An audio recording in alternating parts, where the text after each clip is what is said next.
साथ गाइएगा, एक साथ सब आगे पीछे गाएंगे ना तो अलग अलग आवाज़ आती है। एक साथ सब लोग गाएंगे। सुंदरी है तू अब जोर से गाना, बाकी लोग उनके साथ गाइएगा। नहीं मांगी स्वर्ग मोक्ष नहीं मांगी,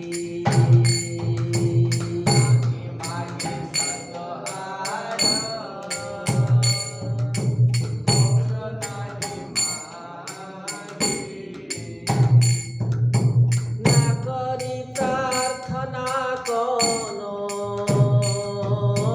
विभूतिर लागी,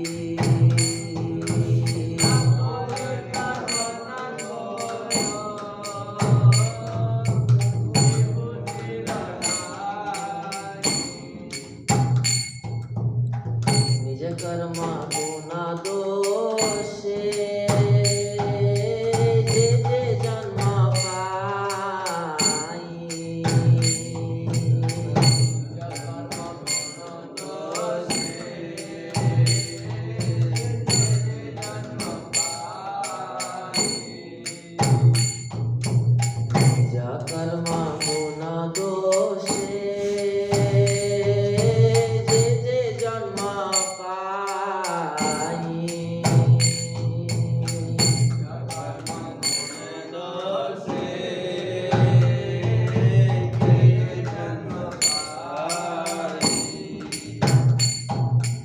जन्मे जन्मे जेनो तव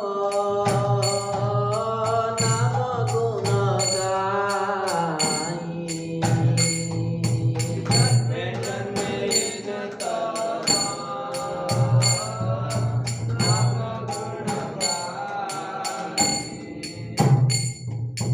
जन्मे जन्मे जेनो तव नाम गुण गाई,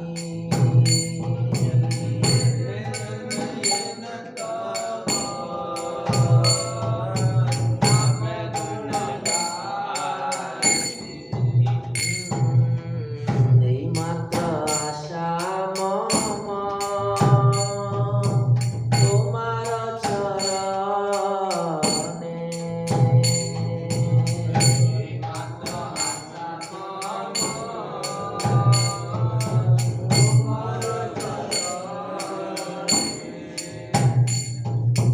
अहेतुकी भक्ति हृदय जागे अनुक्षणे,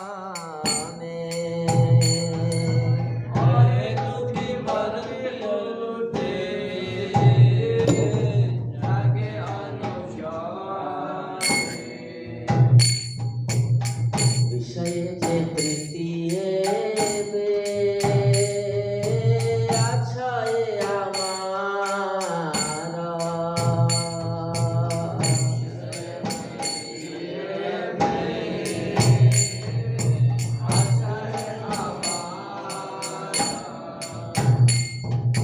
विषये जे प्रीति एबे आछाए आमारा,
राधा मदन गोपाल भगवान की, शिष्य निताई चांद गौर सुंदर भगवान की, जगत गुरु श्रील प्रभुपाद की, ग्रंथराज श्रीमद् भागवतम की, उपस्थित भक्त वृंद की, निताई गौर प्रेमानंदे। हरे कृष्णा। तो आपके भक्तों का बहुत बहुत हार्दिक स्वागत है आज की श्रीमद् भागवतम कक्षा में। और आज हम पढ़ रहे हैं 10वें स्कंद का अध्याय 14 श्लोक संख्या 23। ओम नमो भगवते वासुदेवाय। ओम नमो भगवते वासुदेवाय। ओम नमो भगवते वासुदेवाय। नारायणं नमस्कृत्य नरं चैव नरोत्तमं देवीं सरस्वतीं व्यासं ततो जयमुदीरये। नष्टप्रायेषु भद्रेषु नित्यं भागवत सेवया भगवतीरुत्तम श्लोके भक्तिर्भवति नैष्ठिकी। कृष्णाय वासुदेवाय देवकी नंदनाय च नंदगोपकुमाराय गोविंदाय नमो नमः। तो हम श्लोक पढ़ेंगे 10वां स्कंद अध्याय 14 श्लोक संख्या 13। 23। अच्छा 23। एकस्त्वमात्मा पुरुषः पुराणः सत्यः स्वयं ज्योति अनंत आद्यः नित्यो अक्षरो अजस्र सुखो निरंजनः पूर्णाद्वयो मुक्त उपाधितो अमृतः। एकस्त्वमात्मा पुरुषः पुराणः सत्यः स्वयं ज्योति अनंत आद्यः नित्यो अक्षरो अजस्र सुखो निरंजनः पूर्णाद्वयो मुक्त उपाधितो अमृतः।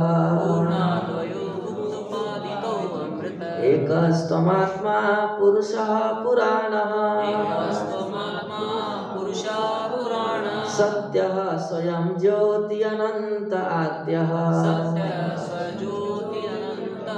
नित्यो अक्षरो अजस्र सुखो निरंजनः पूर्णाद्वयो मुक्त उपाधितो अमृतः।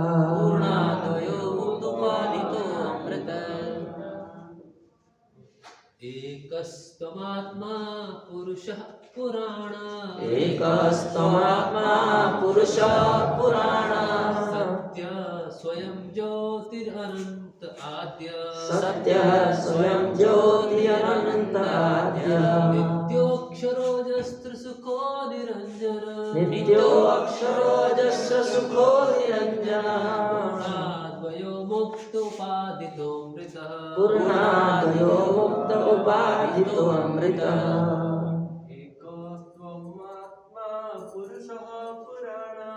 एकस्त्वमात्मा पुरुषः पुराणः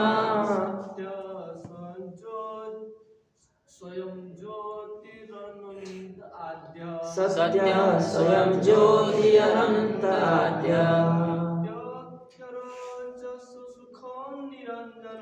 नित्यो अक्षरो अजस्र सुखो निरंजनः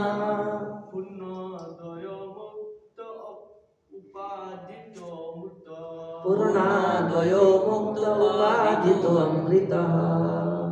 एकस्त्वमात्मा पुरुषः पुराणः एकस्त्वमात्मा पुरुषः पुराणः सत्यं ज्योति अनंत आद्यः सत्यः स्वयं ज्योति अनंत आद्यः नित्यो अक्षरो अजस्र सुखो निरंजन नित्यो अक्षरो अजस्र सुखो निरंजन पूर्णाद्वयो मुक्तोपाधितो अमृतः पूर्णाद्वयो मुक्त उपाधितो अमृतः। माता जी एकस्त्वमात्मा पुरुषः पुराणः सत्य स्वयं ज्योति अनंत आद्य नित्यो अक्षरो अजस्र सुखो निरंजनः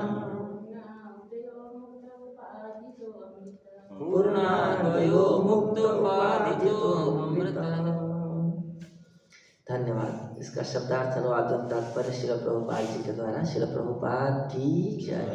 एकः एक, त्वम तुम, आत्मा परमात्मा, पुरुषः परम पुरुष, पुराणः सबसे पुराना, सत्यः परम सत्य, स्वयं ज्योति स्वतः प्रकट, अनंतः अंतहीन, आद्यः अनादि, नित्यः शाश्वत, अक्षरः अनस्वर, अजस्र सुखः जिसके सुख में व्यवधान नहीं डाला जा सकता, निरंजनः कल्मष रहित, पूर्ण पूर्ण, अद्वयः अद्वितीय, मुक्तः स्वतंत्र मुक्त, उपाधितः सारी भौतिक उपाधियों से, अमृतः मृत्यु रहित, अमर। तो ये अनुवाद तात्पर्य श्रील प्रभुपाद जी के शिष्यों के द्वारा दिया गया है।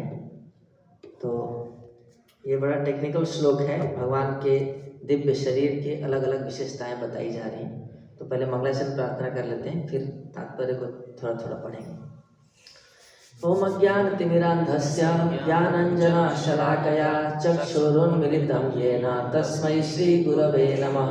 श्रीचैतन्यमनोभीष्टं स्थापितं येन भूतले स्वयं रूपः कदा मह्यं ददाति स्वपदान्तिकं। वन्देऽहं श्रीगुरो श्रीयुतापदकमलं श्रीगुरुन् वैष्णवांश्च श्रीरूपं साग्रजातं सहगण रघुनाथान्वितं तं सजीवं साद्वैतं सावधूतं परिजनसहितं कृष्णचैतन्यदेवं श्रीराधा कृष्णपादान् सहगण ललिता श्रीविशाखान्वितांश्च। हे कृष्ण करुणा सिन्धो दीनबन्धो जगत्पते गोपेश गोपिकाकान्त राधाकान्त नमोस्तुते। तप्त कांचन गौरांगी राधे वृंदावनेश्वरी वृषभानुसुते देवी प्रणमामि हरिप्रिये। वाञ्छाकल्पतरुभ्यश्च कृपा सिन्धुभ्य एव च पतितानां पावनेभ्यो वैष्णवेभ्यो नमो नमः। जय श्री कृष्ण चैतन्य प्रभु नित्यानंद श्री अद्वैत गदाधर श्रीवासादि गौर भक्तवृंद। हरे कृष्णा कृष्णा कृष्णा हरे हरे, हरे राम राम राम हरे हरे। नमो विष्णुपादाय कृष्णप्रेष्ठाय भूतले श्रीमते भक्तिवेदांत स्वामिनिति नामिने। नमस्ते सारस्वते देवे गौरवाणी प्रचारिणे निर्विशेष शून्यवादी पाश्चात्य देशतारिणे। हरे कृष्णा। तो आप सब भक्तों का बहुत बहुत हार्दिक स्वागत है आज के भागवतम कक्षा में। और आरंभ करने से पहले सब वैष्णवों के चरणों में प्रार्थना करता हूँ, विशेषकर इसके श्रावण प्रभु जी से, इसके नित्यानंद आश्रय प्रभु जी से और सभी उपस्थित भक्तों से कि मैं श्रीमद् भागवतम के ऊपर कुछ श्रील प्रभुपाद जी के अनुगत रह करके चर्चा कर पाऊँ। बहुत अभी ब्रह्मा जी की स्तुति चल रही है, तो टेक्निकल सेक्शन चल रहा है। अभी ब्रह्मा जी जो कि स्वयं बुद्धि से बने हुए हैं, तो वो ब्रह्मा जी स्तुति कर रहे हैं, तो कितना फिलोसफिकल सेक्शन होगा, स्वाभाविक है। और आज के श्लोक में बिल्कुल ही भगवान के दिव्य शरीर की विशेषताएं बताई जा रही हैं कि क्या क्या विशेषता है भगवान के दिव्य शरीर की। तो अनुवाद इसका इस प्रकार से है। आप ही परमात्मा, आदि पूर्ण पुरुषोत्तम भगवान, परम सत्य, स्वयं प्रकट, अनंत तथा अनादि हैं। आप शाश्वत तथा अच्युत, पूर्ण, अद्वितीय तथा समस्त भौतिक उपाधियों से मुक्त हैं। न तो आपके सुख को रोका जा सकता है, न ही आपका भौतिक कलमश से कोई नाता है। आप विनाश रहित और अमृत हैं। तात्पर्य: श्री श्रीधर स्वामी ने बतलाया है कि इस श्लोक के विविध शब्द इस बात के द्योतक हैं कि भगवान कृष्ण का शरीर भौतिक शरीरों के गुणों से सर्वथा स्वतंत्र है। तो श्रीधर स्वामी जी बता रहे हैं कि ये जो श्लोक है ये इस बात को सिद्ध करता है कि भगवान का शरीर भौतिक शरीर से बिल्कुल अलग है। भौतिक शरीर अलग चीज़ है और भगवान के शरीर में भौतिकता का लेश मात्र भी नहीं है, बिल्कुल दिव्य सच्चिदानंद विग्रह है। तो इस श्लोक में जितने भी विशेषण यूज किए गए हैं भगवान के शरीर के लिए, वो सब ये बता रहे हैं कि भगवान का शरीर भौतिक नहीं है, बिल्कुल आध्यात्मिक है। सारे भौतिक शरीरों में 6 परिवर्तन होते हैं: जन्म, वृद्धि, प्रौढ़ता, प्रजनन, ह्रास तथा विनाश, है ना। कोई भी भौतिक वस्तु हो या भौतिक शरीर हो, भौतिक स्थान हो, कोई भी भौतिक चीज़, ये 6 स्टेज से गुजरती है। वो पैदा होती है, फिर धीरे धीरे बढ़ती है, फिर मैच्योर होती है, उसके बाद बाई प्रोडक्ट देती है, फिर उसका धीरे धीरे ह्रास होता है और लास्ट में विनाश हो जाता है। जब तक आत्मा है तब तक भौतिक शरीर इन स्टेजेस से गुजरता है। उसके बाद आत्मा के निकल जाने के बाद तो बिल्कुल खत्म हो जाता है, जड़ बन जाता है। किंतु भगवान कृष्ण जन्म नहीं लेते। तो जो पहला है जन्म, 6 विकार में से पहला है जन्म, तो भगवान के शरीर में ये चीज़ नहीं है, क्योंकि वो जन्म नहीं लेते, क्योंकि वे आदि सत्य हैं, जैसा कि आद्य शब्द से पुष्ट होता है। हम विशेष वातावरण के अंतर्गत जन्म लेते हैं और हमारे शरीर विभिन्न भौतिक तत्वों के मिश्रणों से बने होते हैं। क्योंकि भगवान कृष्ण किसी भौतिक वायुमंडल या किसी तत्व की सृष्टि के बहुत पहले से विद्यमान है, अतएव उनके दिव्य शरीर के लिए जन्म लेने का प्रश्न ही नहीं उठता है। क्योंकि भगवान इस सृष्टि के पहले से हैं, तो इस सृष्टि की कोई चीज़ उनके शरीर में हो ही नहीं सकती। जितनी चीज़ें हैं, जो पंचभूत है, बुद्धि है, मन है, अहंकार है, ये सब चीज़ें बाद में आई हैं, भगवान पहले से थे। तो इसलिए भगवान का इन चीज़ों से कोई लेना देना ही नहीं है उनके शरीर में, वो पहले से है। और भगवान को जन्म लेने का प्रश्न ही नहीं उठता, क्योंकि जन्म इन भौतिक चीज़ों के कारण होता है। नहीं, ये भौतिक चीज़ें शरीर बनाती हैं, तो भगवान के जन्म लेने का भी कोई प्रश्न नहीं उठता। इसी तरह पूर्ण शब्द इस धारणा का निराकरण करता है कि कृष्ण इसलिए बढ़ सके क्योंकि वे सदैव पूर्णता को प्राप्त रहते हैं। तो भगवान का शरीर बढ़ा धीरे धीरे, इसका खंडन पूर्ण शब्द से हो रहा है ना। जन्म का खंडन कैसे हो रहा है? कृष्ण जन्म नहीं लेते हैं आद्य से, कि वो पहले से ही है। और पूर्ण शब्द से खंडन हो रहा है कि वो बढ़ते नहीं हैं, पहले से ही वो अपने आप में कंप्लीट है, अपने आप में पूर्ण है। तो इसलिए उनका शरीर भौतिक शरीर की तरह धीरे धीरे बढ़ करके बड़ा हो रहा है, ऐसा नहीं है। जब मनुष्य का शरीर प्रौढ़ हो जाता है तो वह युवावस्था जैसा आनंद भोग नहीं कर सकता, लेकिन अजस्र सुख शब्द, जिनका अर्थ है निरंतर सुख को भोगने वाला, सूचित करते हैं कि भगवान कृष्ण का शरीर कभी भी तथाकथित मध्य अवस्था को प्राप्त नहीं होता, क्योंकि वे सदैव दिव्य तरुणाई के आनंद से पूर्ण रहता है ना। तो अलग अलग शब्दों का इस्तेमाल करके ब्रह्मा जी ये स्थापित कर रहे हैं कि भगवान आपका शरीर भौतिक नहीं है। जन्म का स्थापित किया, उसके बाद फिर बढ़ता नहीं है क्योंकि पूर्ण है। अब कह रहे हैं कि बूढ़ा नहीं होता, क्योंकि जब भौतिक शरीर बूढ़ा हो जाता है तो इस शरीर से मिलने वाले आनंद में कमी आ जाती है ना। जब तक शरीर युवा होता है तो व्यक्ति ज़्यादा इंद्रिय तृप्ति कर पाता है, जैसे जैसे शरीर बूढ़ा होता है तो सुख में बाधा हो जाती है। पर भगवान के शरीर के विषय में कहा जा रहा है अजस्र सुख। अजस्र सुख शब्द का अर्थ है कि उनके सुख में कभी कोई बाधा नहीं आती, निरंतर सुख उनका चलता रहता है उनके शरीर से। इसलिए इससे ये स्थापित होता है कि उनका जो शरीर है वो कभी वृद्ध या मध्य अवस्था को प्राप्त नहीं होता है।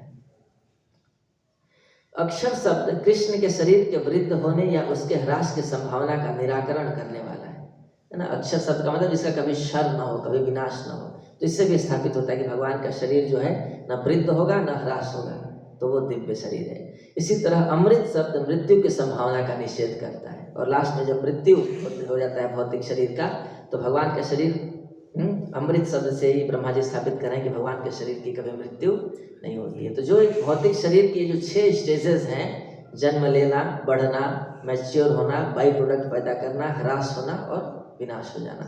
ये भगवान के शरीर के साथ ये चीज़ें अप्लीकेबल नहीं है, इसलिए भगवान का शरीर दिव्य है। दूसरे शब्दों में कृष्ण का दिव्य शरीर भौतिक शरीरों के रूपांतरों से मुक्त है, किंतु भगवान असंख्य जगतों की सृष्टि करते हैं और असंख्य जीवों के रूप में अपना विस्तार करते हैं, तो भी भगवान का यह प्रजनन पूर्णतया आध्यात्मिक है। भगवान ने ये जो बाई प्रोडक्ट जो होता है ना, उसके बारे में कह रहे हैं कि सामान्य भौतिक शरीर बाई प्रोडक्ट पैदा करते हैं, संतान उत्पन्न करते हैं, पर भगवान भी असंख्य भौतिक जगत की सृष्टि कर रहे हैं, असंख्य जीवों के रूप में अपना विस्तार कर रहे हैं, लेकिन वो पूर्णतया आध्यात्मिक है ना। उससे भगवान का कुछ घटता नहीं है, कुछ कमी नहीं होती। भगवान ने श्रुति में कहा है, पूर्वम एवं अहम इहासम, प्रारंभ में केवल मैं ही था, इसलिए यहाँ पर भगवान को पुरुषः पुराणः कहा गया है। आदि पुरुष अपना विस्तार परमात्मा के रूप में करता है और प्रत्येक जीव में प्रवेश कर जाता है, तो भी अंततः वह परम सत्य या कृष्ण रहता है। जैसा कि गोपाल तापनी उपनिषद में कहा गया है, यह साक्षात पर ब्रह्मेति गोविंदम सच्चिदानंद विग्रहम वृंदावन सुरभू रुहत लासीनम। परम सत्य साक्षात गोविंद हैं जो सच्चिदानंद विग्रह हैं और वृंदावन के कल्प वृक्ष की छाया में बैठे हुए हैं। यह परम सत्य भौतिक अज्ञान से परे है और सामान्य आध्यात्मिक ज्ञान से भी परे है। जैसा कि गोपाल तापनी श्रुति में ही कहा गया है, विद्या विद्याभ्याम भिन्नः। इस तरह वैदिक साहित्य में भगवान कृष्ण की श्रेष्ठता अनेक प्रकार से स्थापित की जा चुकी है और यहाँ पर ब्रह्मा जी द्वारा उसी की पुष्टि हुई है। तो सामान्यतया एक बहुत बड़ा मिसकंसेप्शन है कि फिलॉसफी है, मायावाद का एक अंग है कि भगवान जब इस धरती पे आते हैं तो भौतिक शरीर लेकर के आते हैं। भगवान वैसे निराकार हैं ऐसा कहते हैं वो लोग, लेकिन जब आते हैं धरती पे प्रकट होते हैं तो आकार लेते हैं और वो आकार इसी भौतिक शरीर भौतिक तत्वों से बना होता है। तो ये एक मायावाद फिलॉसफी है जिसका बहुत खंडन किया हमारे वैष्णव आचार्यों ने, क्योंकि ये बहुत बड़ा अपराध है भगवान के बारे में इस तरह से कहना। भगवान जो कि स्वयं सच्चिदानंद विग्रह हैं, वो भगवान भौतिक शरीर स्वीकार करें, ये ऐसा कहना अपराध है। और हमारे सभी वैष्णव आचार्य इस चीज़ का बहुत खंडन किए, प्रभुपाद जी भी बहुत ज़्यादा, है ना। कई बार लोग कहते हैं कि प्रभुपाद इतना क्यों मायावादियों के खिलाफ बोलते थे, है ना। उनके लेक्चर में जब भी मायावादियों को खंडन करने का मौका मिलता था तो बहुत खुल करके बोलते थे, क्योंकि मायावादी लोग अपराध करते हैं भगवान के प्रति, है ना। भगवान का आकार नहीं है ऐसा कहना तो फिर भी चल जाएगा, लेकिन ऐसा कहना कि वो भौतिक शरीर लेते हैं ये तो बिल्कुल ही अपराध है। इसलिए इस तरह की फिलॉसफी का खंडन करना बहुत जरूरी है। और ब्रह्मा जी जैसा विद्वान व्यक्ति इस चीज़ को भगवान के सामने प्रार्थना के रूप में प्रस्तुत कर रहा है कि भगवान आपका शरीर भौतिक नहीं है। तो इस तरह से बहुत सारी भ्रांतियाँ हैं। लोग ये भी कहते हैं कि इस तरह की बातें आपको सुनने को मिल जाएगी कि देखो कर्मों का नियम बहुत प्रबल है, भगवान को भी अपने कर्मों का फल भुगतना पड़ा। भगवान भी जब राम के रूप में आए, कृष्ण के रूप में आए, तो अपने कर्मों के फल से बच नहीं सके। इस तरह से लोग बोल देते हैं रावण ब्राह्मण था, ब्राह्मण की हत्या की राम ने, तो इसलिए उनको ब्रह्म हत्या भुगतना पड़ा। तो इस तरह की बातें जो है ना, ये अपराध होता है भगवान के प्रति। भगवान कभी किसी कर्मों के नियम में, किसी प्रकृति के नियम में बंधे नहीं है। भगवान स्वामी है इन हर एक वस्तु के। तो इसलिए भगवान अगर किसी चीज़ को स्वीकार करते हैं तो वो अपनी मर्जी से स्वीकार करते हैं, है ना। भगवान अगर किसी श्राप को स्वीकार करते हैं तो अपनी इच्छा से स्वीकार करते हैं। वो किसी के श्राप से बंधे नहीं हैं, न किसी पाप से बंधे हैं, न किसी कर्म के नियम से बंधे हैं। अगर भगवान माया के नियमों के अधीन आ जाएंगे तो फिर वो भगवान कैसे रहेंगे? फिर तो माया भगवान से शक्तिशाली हो गई, फिर तो माया भगवान हो गई, है ना। तो इसलिए भगवान कभी माया जगत के नियमों के अंदर में नहीं आ सकते।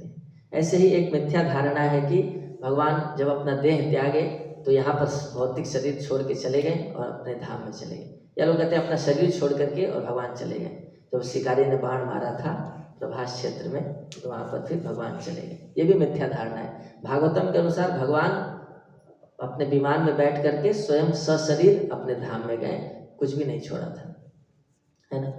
तो इसलिए भगवान शरीर छोड़ते हैं। आप जाएंगे भी उस जगह पे दर्शन करने तो वहाँ पे लिखा हुआ है ये चीज़ कि ये वो स्थान है जहाँ पर भगवान के शरीर को जलाया गया था, ऐसे इस तरह से लिखा हुआ है वहाँ पर। परंतु ऐसा ये बहुत मिथ्या धारणा है। भगवान का शरीर है सच्चिदानंद, सच्चिदानंद चीज़ को जलाया नहीं जा सकता, जलाया भौतिक चीज़ को जा सकता है। जैसे गीता में भगवान कहते हैं ना नैनम छिन्दन्ति शस्त्राणि नैनम दहति पावक। तो न तो आग जला सकती है, न शस्त्रों से उसको काटा जा सकता है, न जल से उसको भिगाया जा सकता है आत्मा को। तो सच्चिदानंद चीज को जलाया नहीं जा सकता, तो फिर भगवान के शरीर को जलाया कैसे जा सकता है? तो ये सब मिथ्या धारणाएं हैं। भगवान के भक्तों ने भी ऐसे लीला की है कि वो शरीर अपने भगवान के धाम में चले गए, तो फिर भगवान की तो बात ही क्या है। ध्रुव महाराज के बारे में कथा आती है कि ध्रुव महाराज अपने इसी शरीर में अपने धाम, भगवान के धाम चले गए। मृत्यु आया, उसने कहा कि देखिए इस जगत का नियम है कि जो भी जाता है वो देह यहीं छोड़ करके जाता है, तो आप अपना देह मुझे दे दीजिए और आप जाइए भगवान के धाम।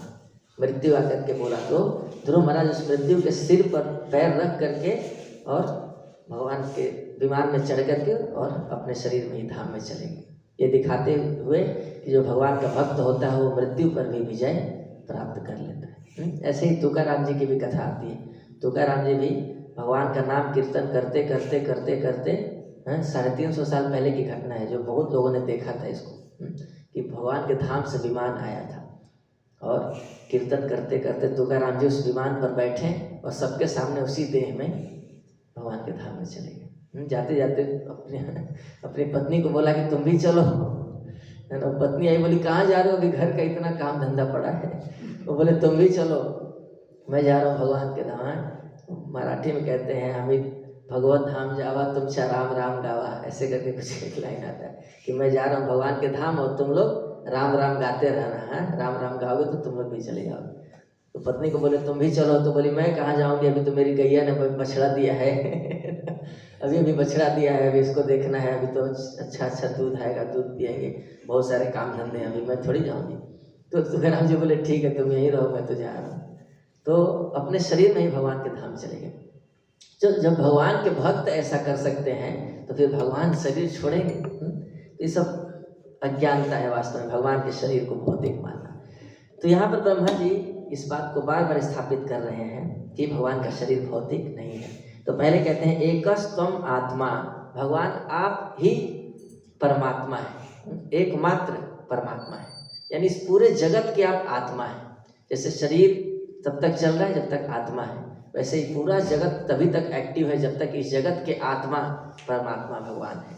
भगवान अपने विश्व रूप में इस जगत के आत्मा के रूप में रहते हैं। तो भगवान एकमात्र आत्मा है, परमात्मा है, और आप पुरुष हैं। यहाँ पर निराकार का खंडन कर रहे हैं। पुरुष का मतलब द सुप्रीम पर्सन, आप एक व्यक्ति हैं और वो व्यक्ति हैं जो कि एकमात्र भोक्ता है, एंजॉयर है। इस जगत में जो पुरुष हैं, जीवात्माओं को भी कभी कभी पुरुष कहा गया है, पर वो पुरुष इसलिए है क्योंकि उनके अंदर एंजॉइंग टेंडेंसी है। एक्चुअली में वो पुरुष नहीं है, वो प्रकृति है। एकमात्र पुरुष भगवान है। तो भगवान आप पुरुष हैं, एक व्यक्ति हैं, सुप्रीम एंजॉयर हैं, और पुराण, आप सबसे पुराने व्यक्ति हैं, द ओल्डेस्ट पर्सन। आप व्यक्ति तो हैं लेकिन सबसे पुराने व्यक्ति, सबसे सीनियर है, सबसे पहले से है ना। तो जो व्यक्ति सीनियर है तो फिर उससे ये स्थापित होता है कि हम लोग भगवान से सबऑर्डिनेट हैं, जूनियर हैं, नीचे हैं। तो जो व्यक्ति नीचे के पद पे है उसको क्या करना चाहिए? ऊपर वाले व्यक्ति को नमस्कार करना चाहिए, प्रणाम करना चाहिए, उनकी सेवा करनी चाहिए। एक सामान्य सामाजिक संस्कार भी है कि नीचे वाला व्यक्ति ऊपर वाले व्यक्ति को प्रणाम करता है। तो भगवान तो सबसे बड़े हैं, सबसे पुराने उम्र के हैं। तो इसलिए हर जीव को, हर देवी देवता को क्या चाहिए कि वो भगवान को नमस्कार करे, प्रणाम करे, भगवान की आज्ञा का पालन करे, भगवान की सेवा करे। क्योंकि संसार में सबसे पुराने कौन है? भगवान है। सबसे एक्सपीरियंस्ड व्यक्ति भगवान है। तो पुराना सृष्टि के प्रारंभ से ही है, उसके बाद में बाकी चीज़ें आई। सबसे पहले भगवान ने दृष्टिपात किया, फिर प्रकृति से में एजिटेशन हुआ, उससे फिर सारे एलिमेंट्स बने, जो भी पंच महाभूत हैं, पंच इंद्रियां हैं, कर्मेंद्रियां, ज्ञानेंद्रियां हैं, इंद्रिय विषय हैं, मन है, बुद्धि है, अहंकार है, ये सब बाद में आया और भगवान इससे पहले से हैं। तो इससे यही स्थापित होता है कि इन चीज़ों से भगवान को जाना भी नहीं जा सकता। मन, बुद्धि, अहंकार के इस्तेमाल करके कोई व्यक्ति भगवान तक नहीं पहुंच सकता, क्योंकि भगवान इनसे परे हैं, इससे इनसे पहले से हैं। मन बाद में आया, बुद्धि बाद में आई, भगवान पहले से हैं। तो इसलिए मन बुद्धि भगवान तक कहाँ पहुँच पाएगी? नहीं पहुँच सकती। जब भगवान स्वयं आएंगे मन में, बुद्धि में, तभी कोई जीव भगवान का अनुभव कर सकता है। तो पुराना शब्द से ये भी इंगित होता है कि भगवान इन चीज़ों से परे हैं अधोक्षज। और सत्य, भगवान परम सत्य है, यानी भगवान हमेशा से हैं और हमेशा रहेंगे। भगवान नित्य रूप से हैं और नित्य रूप से रहेंगे। बाकी चीज़ें रिलेटिव ट्रूथ हैं, कभी हैं कभी नहीं है, समय पर निर्भर करती हैं, परिस्थितियों पर निर्भर करती हैं, लेकिन भगवान परम सत्य हैं। भगवान का एग्जिस्टेंस हर चीज़ के बियॉन्ड है, हमेशा से। और स्वयं ज्योति, स्वयं ज्योति का मतलब जो अपने आप से प्रकट होते हैं, प्रकाशित होते हैं। मतलब भगवान किसी पर निर्भर नहीं है, अपने प्राकट्य के लिए या अपने प्रकाशित होने के लिए भगवान किसी पर निर्भर नहीं है, स्वयं ज्योति है। हर कोई उन पर निर्भर है पर वो किसी पर निर्भर नहीं है, इसलिए वो स्वराट है, स्वतंत्र है। तो भगवान का जो दिव्य शरीर है वो सबसे पुराना है और सत्य, परम सत्य है और स्वयं ज्योति है, अपने आप से प्रकाशित है, अपने आप से प्रकट है। लोग कहते हैं कि भगवान ने सब कुछ बनाया, तो भगवान को किसने बनाया, ये प्रश्न आता है ना। जैसे पहले मुर्गी आई कि पहले अंडा आया है ना। अगर अंडा पहले आया तो कहाँ से आया, अंडा तो मुर्गी से आता है।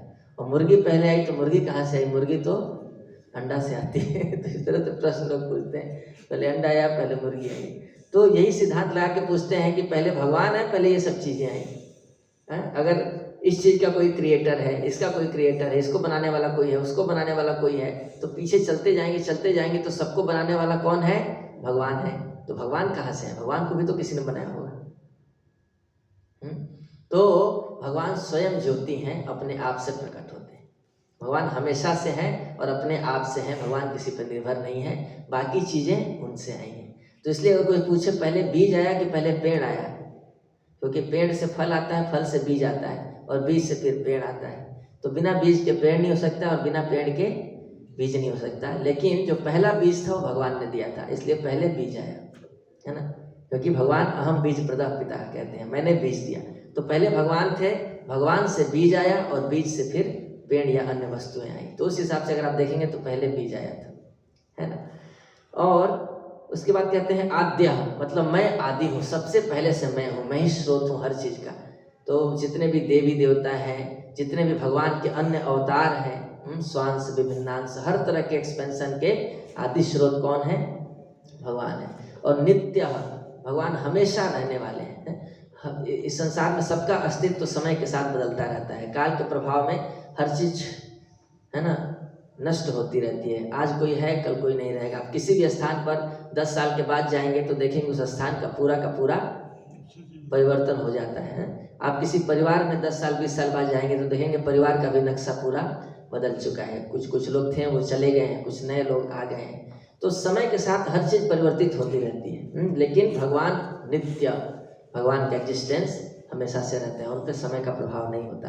अक्षर, भगवान के शरीर में कोई भी नाश या ह्रास नहीं होता है। भौतिक शरीर जो होता है वो विनष्ट होता रहता है, उसमें परिवर्तन आते रहता है, पर भगवान का शरीर अक्षर है। और अजस्र सुख, भगवान के सुख में कोई व्यवधान नहीं होता। भगवान के दिव्य शरीर की क्या विशेषता है कि हमेशा ही वो आनंद ले सकते हैं। हमारे शरीर में बहुत लिमिटेशन है। हम खाना चाहें तो थोड़ी देर खा लेंगे, उसके बाद पेट एक बार भर गया, उसके बाद अगर हम सोचें कि हम खाने का आनंद ले लें तो नहीं ले सकते। कई बार लोग कहते हैं कि मन भर गया लेकिन पेट नहीं भरा, और कई बार लोग कहते हैं पेट भर गया लेकिन मन नहीं भरा। जब स्वादिष्ट चीज़ होती है तो पेट भर जाता है, मन नहीं भरता है। और कई बार मन भर जाता है, थोड़ा ही खा लेने से पेट खाली रह जाता है। तो ये सब भौतिक शरीर में ऐसा होता है। पर भगवान जितना चाहे उतना खा सकते हैं, है ना। उनका अगर मन नहीं भरा तो वो तब तक खा सकते हैं जब तक उनकी इच्छा है। इसको कहते हैं अजस्र सुख। भगवान के सुख में कोई व्यवधान नहीं है, कोई लिमिटेशन नहीं है। उनका शरीर कहीं पे भी रोकता नहीं है कि वो हो गया, है ना। हम लोग कोई भी सुख लेते हैं तो एक लिमिट से ज़्यादा नहीं ले सकते, रुकावट आ जाती है, शरीर की लिमिटेशन। पर भगवान का सुख कभी भी बाधित नहीं होता है। और निरंजन, भगवान के शरीर में कोई भी भौतिक कल्मश उसको टच नहीं कर सकता।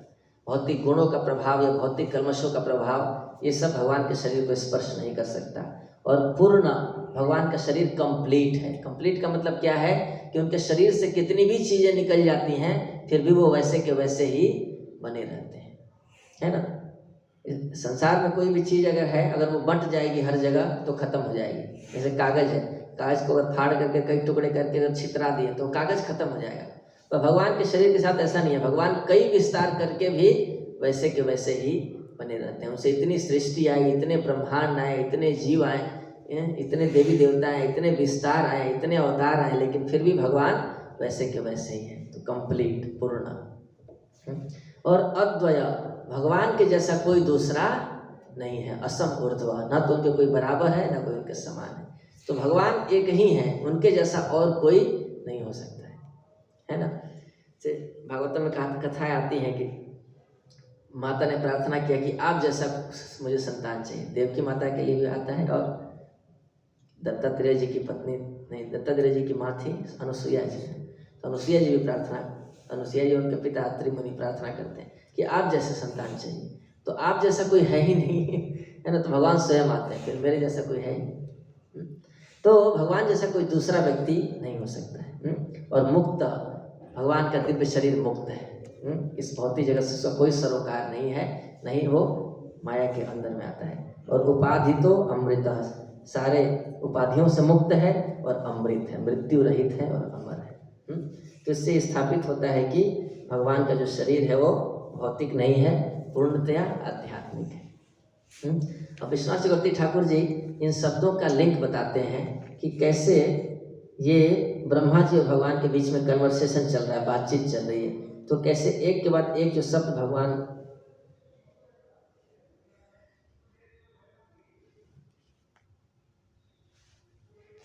ब्रह्मा जी एक शब्द भगवान के लिए प्रस्तुत करते हैं, तो फिर भगवान प्रश्न करते हैं कि ऐसा है क्या, तो फिर ब्रह्मा जी दूसरा शब्द बताते हैं, फिर भगवान प्रश्न करते हैं ऐसा है क्या, तो फिर तीसरा शब्द, ऐसे ऐसे करके शब्दों के बीच में लिंक बताते हैं श्री विश्वनाथ चक्रवर्ती ठाकुर जी। वैसे बहुत टेक्निकल पर्पट है, पर मुझे जितना समझ में आया उतना बता रहा हूँ, बाकी और भी चीज़ें इसमें हैं, पर मैं उसमें से कुछ चीज़ें बता रहा हूँ जो मैं समझ सका।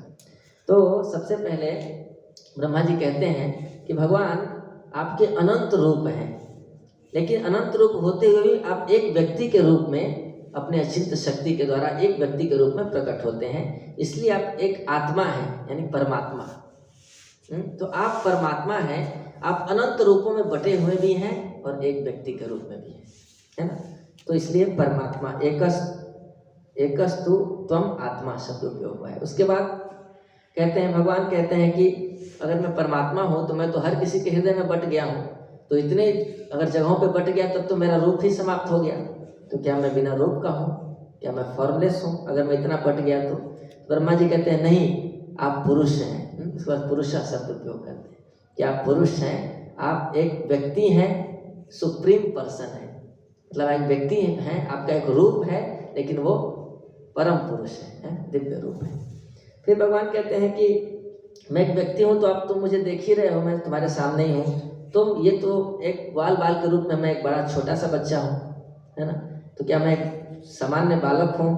आप देख सकते हो कि मैं एक छोटा सा नंद बाबा का बालक हूँ, और मेरे से तो बड़े बड़े बहुत लोग हैं संसार में, सारे देवता मेरे से ऊपर हैं, शिव जी ब्रह्मा जी तो बहुत पुराने हैं मेरे से, मैं तो सामान्य एक बालक हूँ, तो क्या ऐसा है। तो फिर पुराना शब्द कहते हैं ब्रह्मा जी की, पुराना, भगवान आप सबसे पुराने हैं। ऐसा नहीं है कि आप एक सामान्य बालक के रूप में दर्शन दे रहे हैं, पर आप हैं सबसे पुराने, आप उसी समय से ही बालक हैं है ना।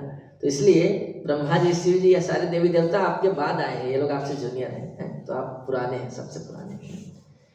तो भगवान कहते हैं मैं सबसे पुराना भी हूँ और अभी भी हूँ। तो ऐसा कैसे हो रहा है, पुराने लोग तो टाइम के साथ गायब हो जाते हैं, खत्म हो जाते हैं, है ना। जो भी पुराने थे वो अब नहीं रहेंगे, जो अभी हैं वो आगे नहीं रहेंगे। तो मैं सबसे पुराना भी हूँ, अभी भी हूँ, ऐसा कैसे, मेरा एग्जिस्टेंस कैसे है। तब सत्य कहते हैं ब्रह्मा जी कि आप सत्य हैं। सत्य का मतलब कि ऐसा व्यक्ति जो हर फेज ऑफ टाइम में रहता है।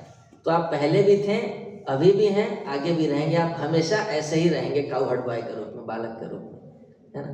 तो आप हमेशा से ऐसे ही हैं, आपका एग्जिस्टेंस सत्य है। आप पे ये सब नियम नहीं लगता कि जो पुराना है वो समय के साथ खत्म हो जाता है। फिर भगवान कहते हैं मैं हमेशा रहता हूँ, तो मुझे फिर किसने प्रकट किया, किसने प्रोड्यूस किया, मैं कहाँ से आया, हमेशा रहता हूँ। तो फिर कहते हैं भगवान आप स्वयं ज्योति हैं, आप अपने आप प्रकाशित हैं, आपको कोई और प्रकट नहीं किया। जैसे सूर्य को कोई और प्रकाश नहीं देता है, अपने आप सूर्य प्रकाश दे रहा है सबको, है ना। तो सूर्य का प्रकाश जैसे अपने आप सबको प्रकाशित कर रहा है, और सूर्य भी स्वयं प्रकाशित है।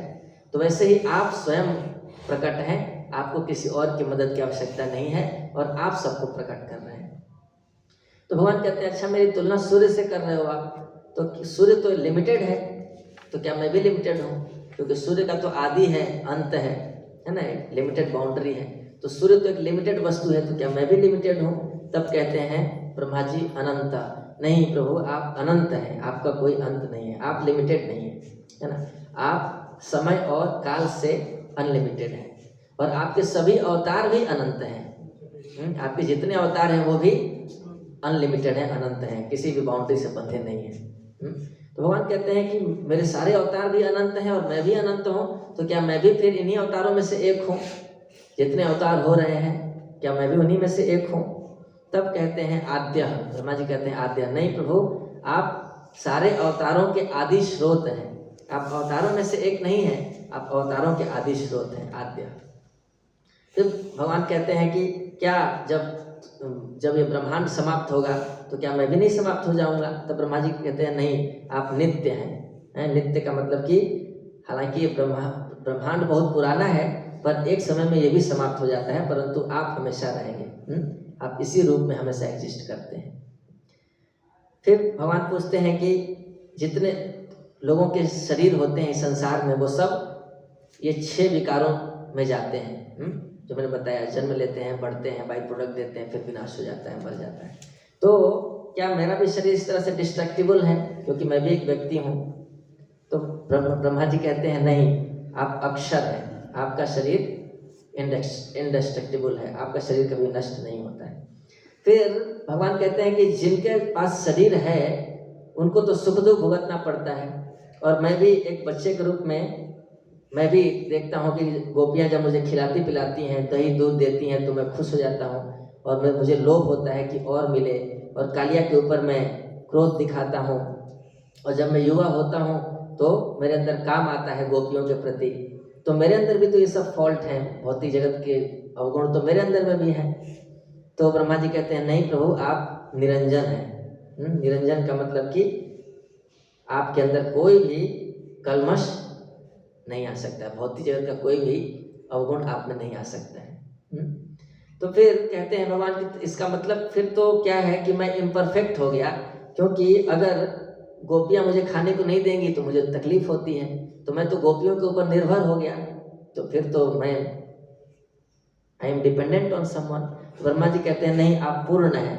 पूर्ण का मतलब कि आप अपने आप में कंप्लीट हैं, आप किसी के ऊपर निर्भर नहीं हैं, आप प्रेमा भक्ति के कारण कंट्रोल होकर के अपने भक्तों पर निर्भर हो जाते हैं, तो उससे आपकी पूर्णता का ह्रास नहीं होता, आप पूर्ण रहते हैं, पर आप अपनी प्रेमा भक्ति के द्वारा कंट्रोल हो जाते हैं। फिर भगवान पूछते हैं क्या मेरे जैसा और कोई भी है? मेरे अंदर इतने आप अच्छे अच्छे गुण बता रहे हो, तो और कौन है जो मेरे जैसा है? ब्रह्मा जी कहते हैं अद्वय, नहीं प्रभु आप अद्वय हैं, आपके जैसा और कोई नहीं है, न कोई किसी की आपसे तुलना की जा सकती है।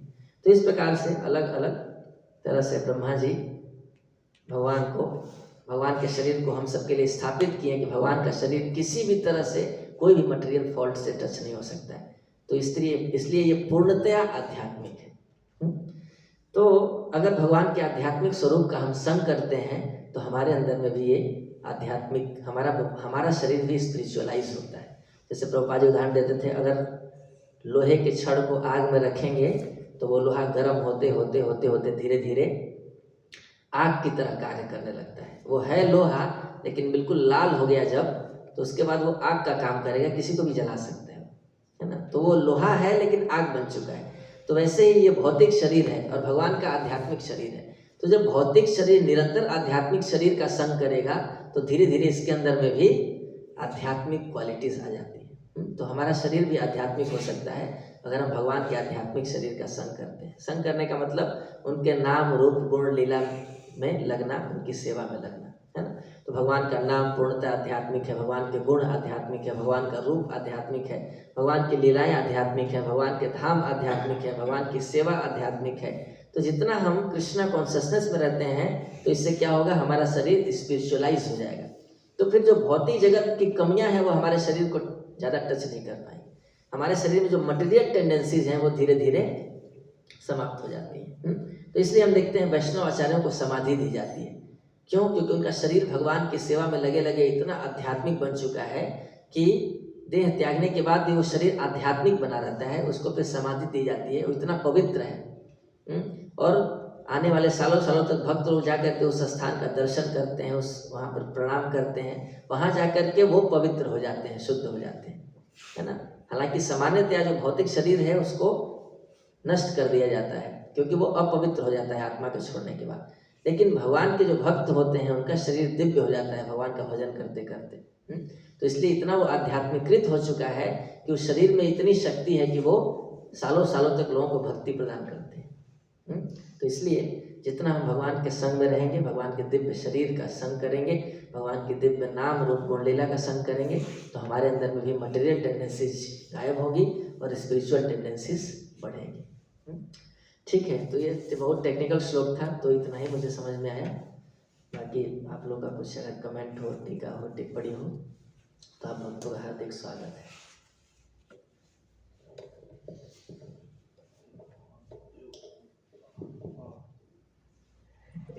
बहुत टेक्निकल श्लोक है तो थोड़ा सा इससे अगला और टेक्निकल अच्छा 25।